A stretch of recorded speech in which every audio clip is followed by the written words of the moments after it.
हुकूमत और अपोजिशन के मुज़ाकरात हों तो कुछ दिन वक्फा कर लेंगे वरना आईनी किरदार अदा करेंगे। चीफ जस्टिस पाकिस्तान के रिमार्क्स। पंजाब और केपी में इंतखाबात से मुताल्लिक केस की समाअत। चीफ जस्टिस ने कहा, कल तक जो जेलों में थे आज असेंबली में तकारीर कर रहे हैं, उसकी वजह यह है वो अवाम के नुमाइंदे हैं। सुप्रीम कोर्ट ने अटॉर्नी जनरल की फुल कोर्ट बनाने की दरख्वास्त मुस्तरद कर दी। सेक्रेटरी दिफा और सेक्रेटरी खजाना आइंदा समाअत पर तलब। मजीद समाअत पीर तक मुलतवी।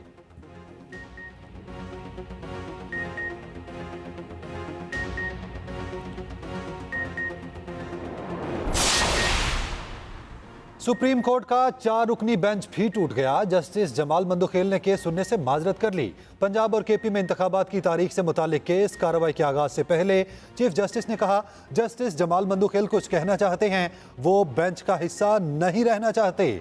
कल बेंच में शामिल होने पर रजामंद थे। जस्टिस जमाल मंदुखेल बोले, मैं कल कुछ कहना चाहता था लेकिन कह ना सका। फैसला लिखवाते वक्त मुझसे मुशावरत नहीं की गई। अल्लाह हमारे मुल्क के लिए खैर करे।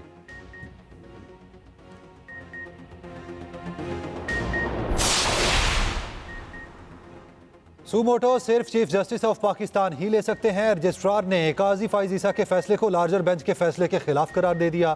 आर्टिकल 184C3 के मुकदमे पर सर्कुलर जारी कर दिया। सर्कुलर के मुताबिक जस्टिस फाइज ईसा के फैसले में अज खुद नोटिस का इख्तियार इस्तेमाल किया गया। इस अंदाज में बेंच का सुमोटो लेना 5 रुकनी अदालती हुक्म की खिलाफ वर्जी है। फैसले में दी गई ऑब्जर्वेशन को मुस्तरद किया जाता है।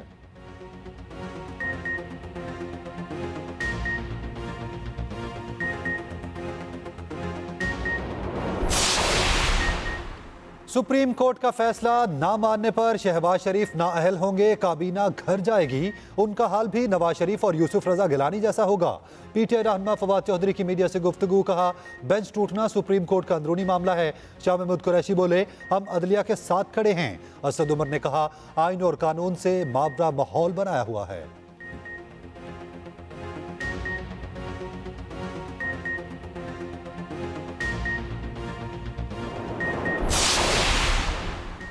वन मैन शो तबाही का बाइस बनेगा। सीनियर नायब सदर मुस्लिम लीग नून मरियम नवाज की ट्वीट। कहा, चंद सहूलतकारों की जानिब से इंसाफ के आह्वान की तहरीक इंसाफ का ऐवान बनने से रोकना पूरी कौम की जिम्मेदारी है।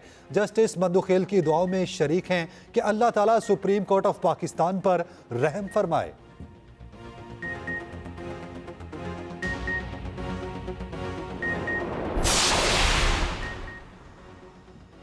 सुप्रीम कोर्ट के फैसले इनफरादी नजर आ रहे हैं। ये नहीं हो सकता मुअज़्ज़िज़ जज का फैसला सर्कुलर के जरिए कालदम करार दिया जाए। वज़ीर इत्तलात मरियम औरंगज़ेब कहती हैं, तराजू के पलड़े बराबर नहीं होंगे तो मुल्क में फसाद होगा। वज़ीर दाखिला राना सनाउल्लाह ने कहा, जस्टिस फाइज ईसा के बेंच का फैसला चैलेंज नहीं होता तो वो मौसर रहेगा।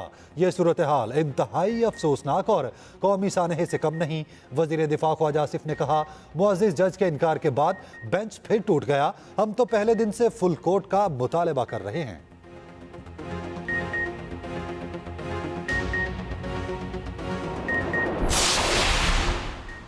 सदर आरिफ अलवी ने वकला बहबूद तहफ़्फ़ुज़ बिल 2023 की तौसीक कर दी। सदर ने बिल की तौसीक आइन के आर्टिकल 75 के तहत की। सदर ने जस्टिस काजी फाइज ईसा के खिलाफ क्यूरेटिव रिव्यू रेफरेंस वापस लेने की भी मंजूरी दे दी। सदर ने मंजूरी आइन के आर्टिकल 48(1) के तहत वज़ीर आज़म की एडवाइस पर दी।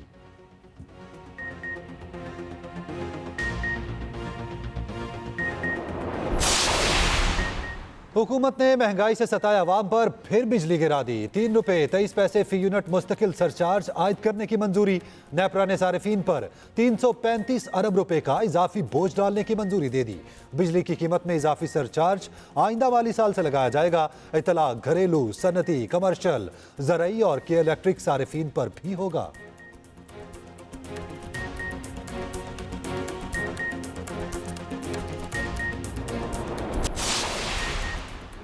और मुल्क के बेशतर इलाकों में फिर बादलों के डेरे, कहीं बूंदाबांदी तो कहीं मूसलाधार बारिश। बलोचिस्तान और पंजाब के कई शहरों में वक्फे वक्फे से बारिश का सिलसिला जारी। इस्लामाबाद, लाहौर, रावलपिंडी, फैसलाबाद, चिश्तियाँ, बहावलनगर, बखर, चीचावतनी में मूसलाधार बारिश। नशीबी इलाके ज़ेरे-आब।